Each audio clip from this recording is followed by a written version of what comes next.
আমরা যে পরিবেশে বসবাস করি এই পরিবেশে ব্যাকটেরিয়া, জীবাণু, জার্ম কম না বেশি? জোরে বলেন। প্রতি মুহূর্তে শ্বাস প্রশ্বাসের সাথে এই জীবাণুগুলো আমাদের ভেতরে প্রবেশ করছে। এগুলো যদি বের করার ব্যবস্থা আল্লাহ না করতেন, ময়লার স্তূপ ভেতরে জমে আমরা সবাই স্বাস্থ্য ঝুঁকিতে পড়ে মৃত্যুর মুখোমুখি হয়ে যেতাম। আল্লাহ তাআলা এগুলো বের করার ব্যবস্থা করেছেন। কিভাবে বের করার ব্যবস্থা করেছেন?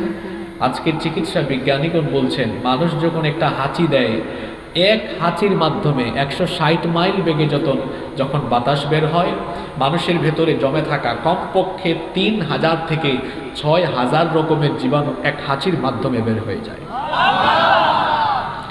এজন্য তো আমরা আল্লাহর শুকরিয়া জানিয়ে পড়ি কি আলহামদুলিল্লাহ। এজন্য আমরা প্রায় সময় একটা কথা বলি, যারা সত্যিকারের বিজ্ঞান মনস্ক এরা জীবনেও স্রষ্টার অস্তিত্বে